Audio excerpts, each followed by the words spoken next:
विश्वनाथाचार्य जी की जो दक्षिण पीठ है नानिज धाम में, वहाँ के आप पीठाधिपति हैं। बहुत ही सुंदर स्थान है। आप वहाँ के चित्र भी देखते हैं तो बड़ा रमणीय है, और प्राकृतिक दृष्टि से भी उसकी व्यवस्था की दृष्टि से भी आपके विशेष ध्यान की आवश्यकता होती होगी, जहाँ पर इतने सारे मनुष्य व्यवस्थित अनुशासित ढंग से कोई भी कल्याणकारी कार्य करें तो उनका समन्वित होना आवश्यक है। वो आपका बहुत ध्यान लेता होगा। मैं ऐसे समझने की दृष्टि से आपसे पूछ रहा कि जो गृहस्थी हैं वो कई बार सोचते हैं भाई हमें अपने बिजनेस का ध्यान रखना है, बीवी बच्चों का ध्यान रखना है, तो भगवान का कहाँ ध्यान रखें। तो ये सारे उत्तरदायित्वों का निर्वहन करते हुए जो आपकी साधना अनवरत चलती रहती है, उसके पीछे क्या रहस्य है? जैसे अभी भी मैं देख रहा हूँ आप संवाद करते हुए भी आप निरंतर माला का जाप आपका चल रहा है। तो हम प्लानिंग को जिंदगी में महत्व देते हैं, नियोजन महत्वपूर्ण है। अभी हम यहाँ आ गए, लेकिन ऐसे नहीं आ गए। 1.5 साल पहले हमने प्लानिंग करवा के उसमें दिया था, फलाने तारीख से फलाने तारीख तक हम अमेरिका में रहेंगे, कौन कौन से पॉइंट पे रहेंगे, क्योंकि हमारा कहना ऐसा कि कोई भी क्षण या समय हमारे लिए रुकेगा नहीं। तो जब हमें जितना आयुष्य है वो आयुष्य में हमारा एक ध्येय चाहिए, टारगेट चाहिए कि हमें क्या करने का। वैसे मैंने टारगेट फिक्स किया है। मुझे मालूम है हम कहाँ तक रहने, कितने साल तक रहने वाले। अभी हमारी उम्र 45 साल है, तो हमें क्या मिशन लेकर जाने का। क्योंकि जब आत्मज्ञान होता है तब मालूम होता है कि हम पिछले जन्म के कौन थे, अभी क्यों आ गए हैं और हमें क्या कार्य करने का है, ये मालूम है हमें। इस कारण प्लानिंग को हम महत्व देते हैं और प्लानिंग के मुताबिक से ये सब कार्य शुरू होता है। अभी ये मई महीना में 2013 के हमारी पूरी समय सारणी यानी डायरी तैयार हो जाएगी 365 दिन की। आज क्या करेंगे, कल क्या करेंगे, ऐसे प्लानिंग का जो आदमी महत्व देता है और प्लानिंग जैसे एग्जीक्यूशन करता है वो आदमी जिंदगी में सक्सेस होता है। और ये मैं मेरे कृति से प्रूव करवा के लोगों को दिखा है। तो प्लानिंग आवश्यक है जिंदगी में, हर व्यक्ति को प्लानिंग चाहिए। हम गृहस्थी लोगों को यही बताते हैं, हमें मालूम है हम कभी जाने वाले, तो भी आज जो काम करने का है तो हम कल पर नहीं छोड़ते। आज का काम आज ही करना चाहिए, कल का काम कल ही करना चाहिए। लेकिन गृहस्थी लोग ऐसे नहीं करते, इस कारण जितने वो सक्सेस होना चाहिए उतने होते नहीं। हम ऐसे नहीं करते, हम नियोजन करवा के हर व्यक्ति को उनकी कैपेसिटी समझकर, जो उनकी कैपेसिटी वो वैसे वैसे उनको काम देते। तो एक तो हमें तो कई लोग ऐसा कहते हैं कि भाई तेरे मन कछु और है, करता की कछु और, फिर हम योजना बनाना छोड़ देते हैं कि भाई भगवान करेगा जैसा होगा। मगर भगवान जो करेगा वो हमारे माध्यम से करे, इसके लिए योजना आवश्यक है। ऐसा महाराज जी का संदेश है सबके लिए, जो बहुत व्यावहारिक भी है।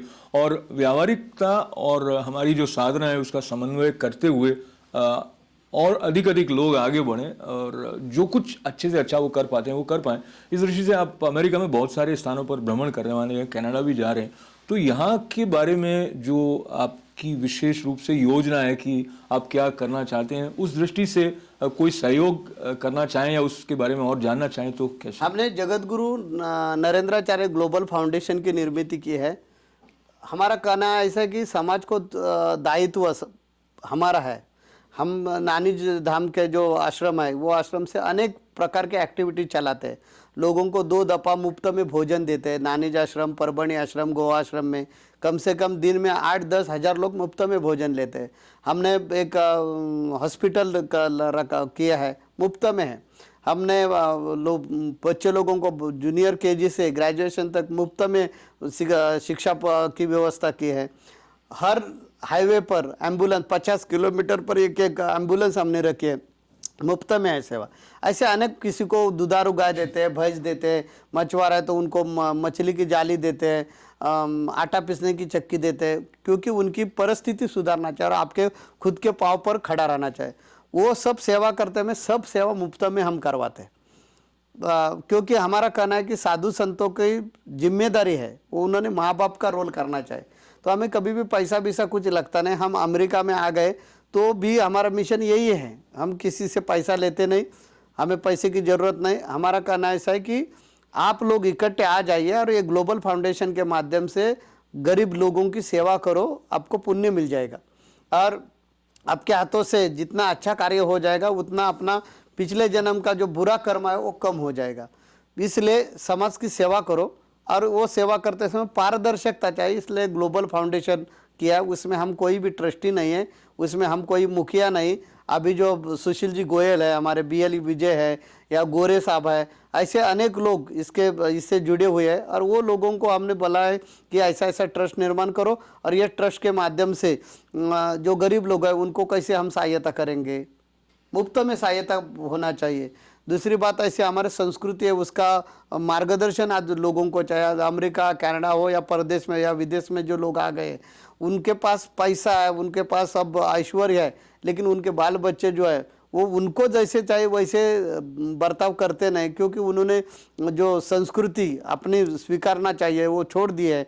इस कारण इधर के जो पद्धत है वो पद्धत से रहता है, इसलिए माँ बाप कष्ट है, दुख है। तो हिंदू कल्चर जो है, ये कल्चर के बारे में लोगों में जागृति कैसी हो जाएगी, लोगों को पढ़ाई कैसी मिलेगी, इसका हम प्रयास कर रहे हैं। हम एक धर्म पत्रिका निकालते हैं हर महीना, मासिक पत्रिका उनको बोलते हैं, 48 पेज की रहती है। धर्म क्षेत्र नानीज धाम ये मासिक पत्रिका है, वो अनेक लोगों को मिलना चाहिए, इसलिए वेबसाइट उसकी निर्माण किया और वो मुफ्त में हमने रखी है। वेबसाइट पे मुफ्त में डाउनलोड करने को मिलती है। उसका एड्रेस है dharmakshetarananizham.com।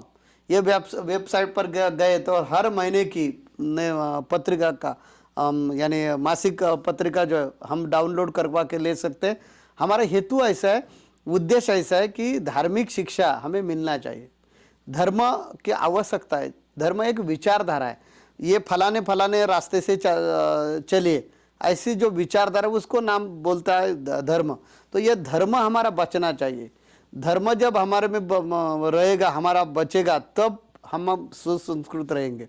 इसलिए जो लोगों को या ऐसी धर्म पत्रिका चाहिए उनको मुफ्त में मिलती है। आज ये आपके माध्यम से, टीवी के माध्यम से हम लोगों को अनुरोध करेंगे कि जिनको ये मुफ्त में चाहिए, उन्होंने जगत गुरु नरेंद्राचार्य महाराज ग्लोबल फाउंडेशन पे अपने ईमेल आईडी भेज दी, तो हम उनको भी उनके ईमेल आईडी पे मुफ्त में मासिक पत्रिका भेज देंगे। हमारा कौन सी भी एक्टिविटीज में पैसा नहीं, सेवा। ये प्रश्न मुझे ऐसे बार बार आ रहा, जैसे आप कह रहे हैं मुफ्त में ये सब सेवाएं होती हैं, तो कहीं ना कहीं से तो धन आने की आवश्यकता रहती होगी, तो कैसे समाज में ऐसे लोग रहते हैं कि वो कोई लोगों को ऐसा लगता है कि स्वामी जी जो कार्य कर रहे हैं समाज के लिए कर रहे हैं, खुद के लिए कुछ नहीं कर रहे। इतने लोग जुड़े हुए हैं, ये लोग भी समाज सेवा कर रहे हैं, तो हमारा भी योगदान उसमें रहना चाहिए। ऐसे कोई धार्मिक प्रवृत्ति के लोग रहते हैं, उनको बोलने की ज़रूरत नहीं पड़ती, वो आपसे आप सामने आते हैं और खुलकर मदद करते हैं। जो लोग मदद करेंगे वो मदद पारदर्शी रहना चाहिए, समाज के लिए उसका उपयोग होना चाहिए। इस कारण हमने ग्लोबल फाउंडेशन निर्माण किया है। जिनको ऐसी मदद करने का है वो उसमें मदद कर सकते हैं और पैसा दे या डॉलर देकर उसकी पर्ची ले सकते हैं।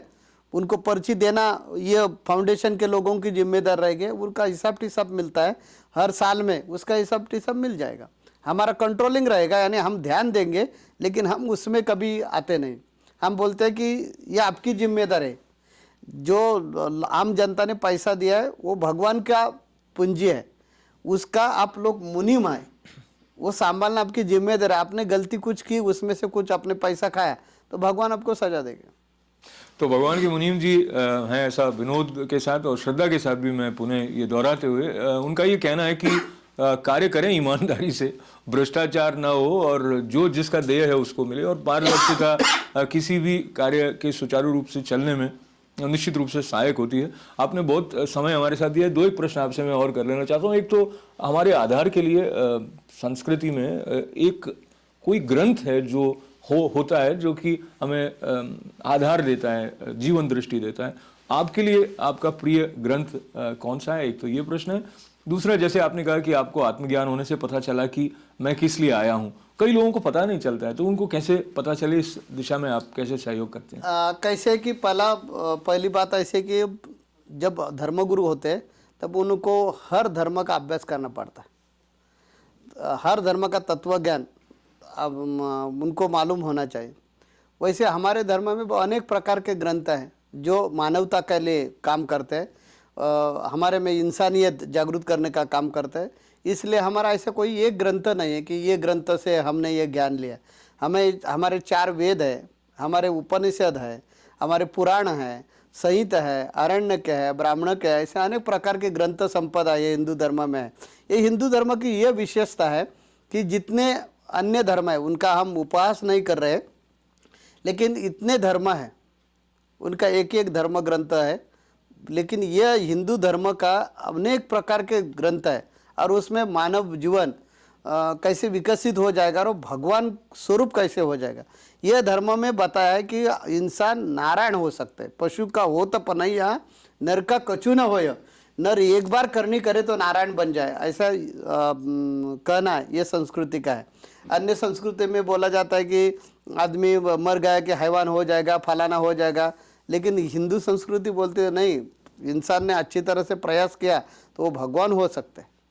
ऐसे तो अनेक प्रकार के धर्म ग्रंथ है, उसका हमने अभ्यास किया है और हमें जितनी संस्कृति है उसमें से ये संस्कृति अच्छी लगती है, हिंदू संस्कृति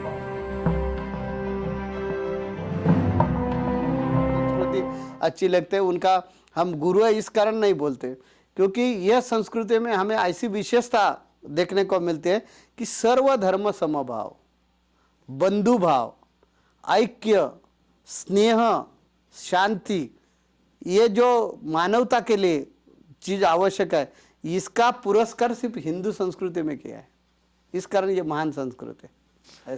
तो जी ये मैं अपने प्रश्न को पुनः पकड़ रहा हूँ, जहाँ पे हिंदू महान संस्कृति है और जैसे आपने कहा कि इतने सारे ग्रंथ हैं जो एक तरह से शक्ति भी है और विशेषता भी है, पर इस कारण भी कई बार जो कम समझिए कि कच्चे साधक होते हैं वो कई प्रकार की भ्रांतियों में पड़ जाते हैं, अलग अलग स्वरूप भगवान के देखते हैं, उससे भी भ्रांति होती है। और बहुत सारे ग्रंथ होते हैं और उनके पास समय नहीं है किसी का भी पारण कर सकें ढंग से, इसलिए भी ये बात आती है कि कौन सा ग्रंथ है जो हमारे लिए आधार के रूप में हो। मुझे एक बात और आपसे निवेदन करना है, प्लस आप ये बताएं कि जैसे आपने कहा कि मुझे पता है कि मुझे क्या करना है, कई लोगों को पता नहीं है, तो उन्हें पता कैसे चले? कैसे कि इसमें दो प्रश्न है। पहले प्रश्न का उत्तर पहले हम दे देंगे कि गुरु के माध्यम से हम आगे जा सकते हैं, इसलिए ज़िंदगी में गुरु की आवश्यकता है। हिंदू धर्म में गुरु का पुरस्कार किया है कि जो जब हम जन्म पाए और हमें समझने लगे, ये भवसागर में हम तैरते हैं, तब समझने लगे कि हमने गुरु करना ही आवश्यक है, औरत हो या मर्द हो, सब लोगों ने गुरु ढूंढना चाहिए और गुरु के मार्गदर्शन पे चलना चाहिए, तब हमें मुक्ति मिलेगी। प्रपंच तो हमारे हाथों से हो जाएगा, लेकिन परमार्थ भी हो जाएगा, इसलिए गुरु की आवश्यकता है। जो गुरु नहीं करते उनको जानवर जैसे समझा जाता है। इतने गुरु का महत्व है, तो गुरु की आवश्यकता है। जब गुरु हमें मिल जाएगा तो और गुरु पर विश्वास होना चाहिए, ये दूसरी बात है। ये दो बात, जब हमें अच्छे गुरु मिलेंगे और गुरु पर हम विश्वास रखेंगे तो धीरे धीरे धीरे हमें जिंदगी का प्रवास कैसा करना चाहिए और हमारा टारगेट क्या है वो गुरु बराबर हमें सिखाता है, दिखाता है। वाला नाम का एक मछुआरा था, कोली था, उन्होंने इतना पाप किया था, इतना पाप किया था कि उनको ये भूतल पर जगह भी नहीं मिलती थी।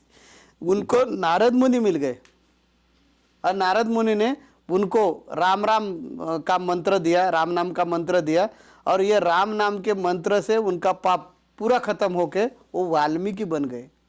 और जब भगवान प्रभु राम जी पैदा नहीं हुए थे तब वाल्मीकि तैयार थे, या वाल्मीकि ने ग्रंथ लिखकर उसमें उनका सब लिखा था, वैसे होगा। इतनी शक्ति हमें आ सकते गुरु कृपा हो गई तो, इसलिए गुरु अत्यंत महत्वपूर्ण काम करते हैं, इसलिए गुरु को हमने शरण जाना चाहिए। जब हम गुरु को शरण जाएंगे तो हमें हमारे ज़िंदगी का मकसद जरूर मालूम हो जाएगा कि हमें कहाँ जाने का है और हमें क्या करना चाहिए, हम पिछले जन्म के कौन है, और हमने अच्छा कर्म किया तो पिछले जन्म का जो बुरा कर्म है वो कैसे कम हो जाएगा। पूरी सच्चे गुरु जो है वो सच्चे गुरु आपको ऐसे गलत काम करने के लिए नहीं कभी भी बताएंगे, वो बोलेंगे भाई आप जियो और दूसरों को जीने में सहायता करो, ये आपका धर्म है, ये आपका परमार्थ है, ये आपके मुक्ति के लिए उपयोगी आ जाएगा। इसलिए ज़रूरत नहीं कि अन्नदान डालो, प्याओ डालो, ऐसी ज़रूरत नहीं।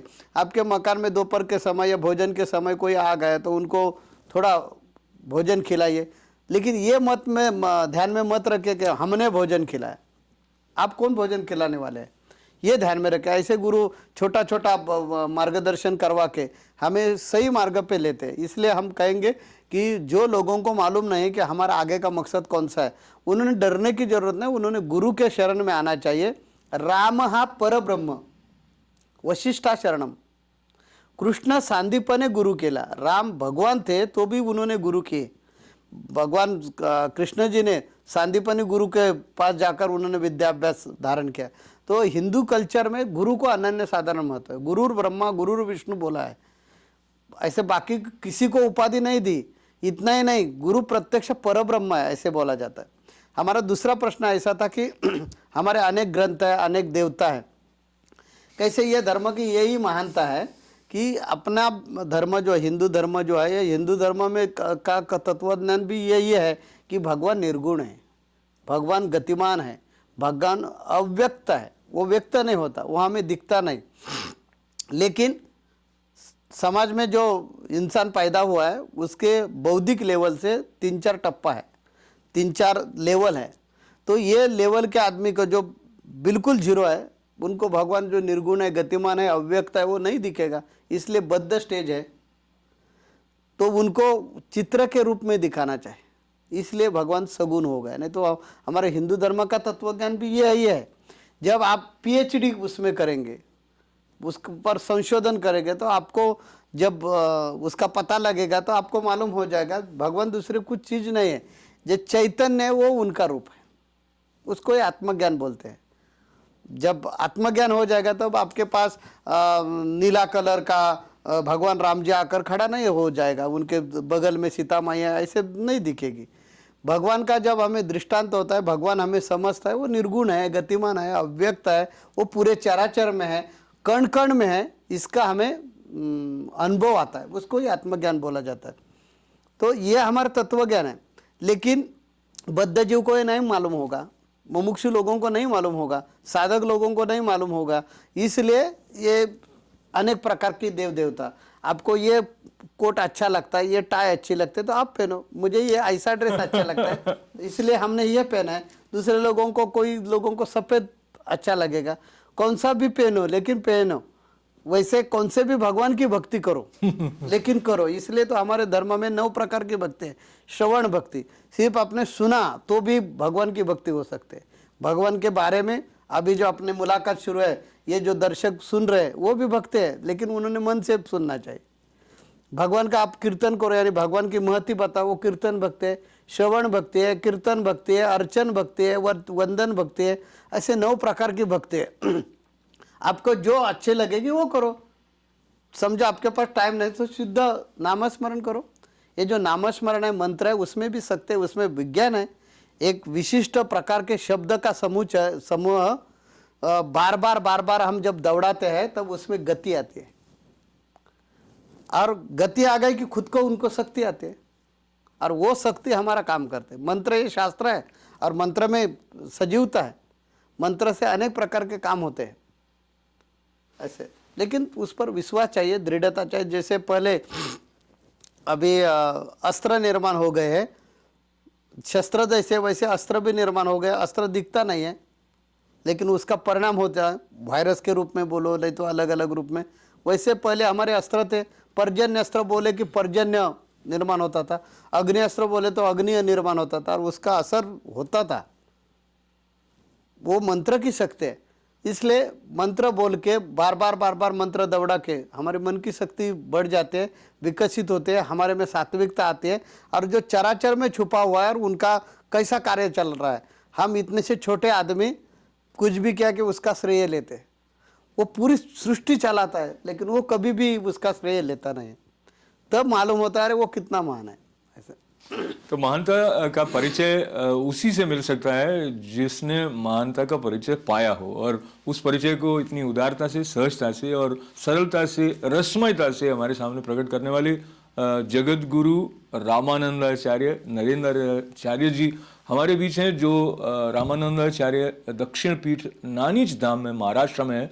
वहाँ से आप पधारे हैं, और उनके बातचीत में एक व्यावहारिक पुल पर वो हमारे साथ जुड़े, ऐसा हमें निश्चित रूप से पता लगता है। इसलिए ये जो आप अमेरिका में यहाँ पर पधारे हैं, और नसा काउंटी एग्जीक्यूटिव द्वारा साइटेशन आपको दिया गया, वहाँ पधारे, आप कोलंबिया में छात्रों के बीच भी पधारे, और जहाँ जहाँ भी आप गए ये जो दंड है आपके साथ रहा है, तो इस दंड को हर स्थान पर रखने के पीछे क्या संकेत है वो भी बताएं। और मुझे एक प्रश्न और जोड़ने दें कि जो ये दोनों स्थानों का आपका अनुभव रहा है, जैसे जो अमेरिका के एक उच्च पद पर आसीन नासा काउंटी के एग्जीक्यूटिव एड मैंगानो हैं, वो आपको साइटेशन देते हैं, या जो कोलंबिया, जी जी, न्यूयॉर्क सिटी का विधानसभा ने भी दिया। अच्छा, न्यूयॉर्क सिटी के विधानसभा जी, वो वहाँ से भी आपको प्राप्त, न्यू जर्सी से आपको वो सम्मान किया। तो ये आपको कैसा लगता है, दोनों बातें?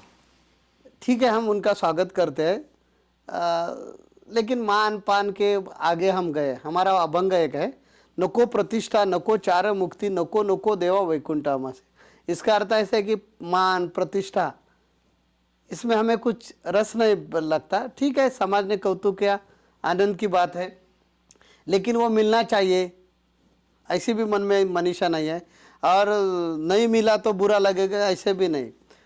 आप मान दे दो, नहीं तो नहीं दे दो, मैं माँ का रोल करना हमारा काम है। ऐसे हम समझते हैं कि ये पूरे विश्व के जो लोग हैं वो हमारे संतान है, और हमारा रोल है माँ का। हमने जो माथे पर लिया है वो पल्लू ही है। माँ पल्लू हमारे हिंदू संस्कृति में जो माँ होती है, उनके माथे पर पल्लू रहता है, वो पल्लू हमने लिया है। और धर्मगुरु के नाते से लोगों को हम सिखा रहे हैं कि आइए बेटे, आप सब मेरे संतान हैं, आपको सुख शांति समाधान देने के लिए हम आ गए हैं, आप चिंता मत करो, फिक्र मत करो, हम आपके साथ हैं। तो इस कारण हम हर जगह पे घूमते हैं। आपका दूसरा प्रश्न ऐसा था कि ये हम ऐसे क्यों लेते हैं। हमारे संस्कृति में यह दंड को बहुत महत्व है, यह धर्म दंड है। हमारे भारतीय कल्चर में 3 दंडों को बहुत महत्व रहता है। एक है न्यायपालिका में रहता है, उसको न्याय दंड बोला जाता है, यानी वो कानून के मुताबिक से सजा भी दे सकते हैं या डिसीजन दे सकते हैं, वो न्याय दंड है। विधान पालिका, विधानसभा या लोकसभा में जो रहता है वो राजदंड है, और ये धर्मदंड है। हम तीनों लोग कानून बना सकते हैं, कानून कर सकते हैं, हमें कानून करने का अधिकार है। गुरु का सहवास का महिमा है। इसलिए हमारे में व्यवहारिक लोगों में जो अहंकार जाना चाहिए, तो उन्होंने अध्यात्म अपनाना आवश्यक है।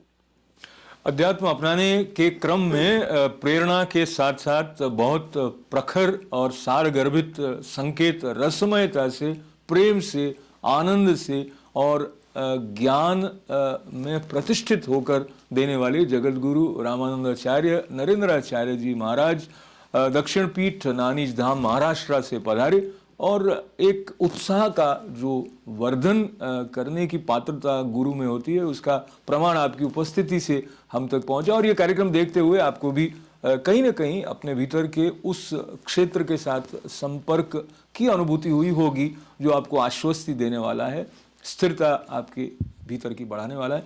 और चलते चलते आपके आशीर्वाद के साथ इस कार्यक्रम का समापन करें। आप कुछ ओम स्वस्ति न इंद्रो वृद्धश्रवाः स्वस्ति न पूषा विश्ववेदाः स्वस्ति न तारष्टो अरिष्टनेमि स्वस्ति न बृहस्पतिर्ददातु सुख संपत्ति समृद्धि ऐश्वर्य दीर्घायुष्य नमस्तु।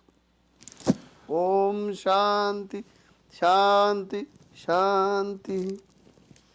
ओम शांति शांति शांति ही। हमारे स्टूडियो में पधारने के लिए जगत गुरु रामानंदाचार्य नरेंद्राचार्य जी महाराज का बहुत बहुत धन्यवाद। और इसी प्रकार आनंद और संतोष, प्रेम, शांति, समृद्धि आपके जीवन में संतों की कृपा से बढ़ती रहे। अपने जीवन के बारे में स्पष्टता और बढ़े, ऐसी प्रार्थना के साथ आपका पुनः आभार। आपका हमारे साथ बने रहने के लिए आभार, धन्यवाद। अशोक व्यास को अनुमति दें। नमस्कार।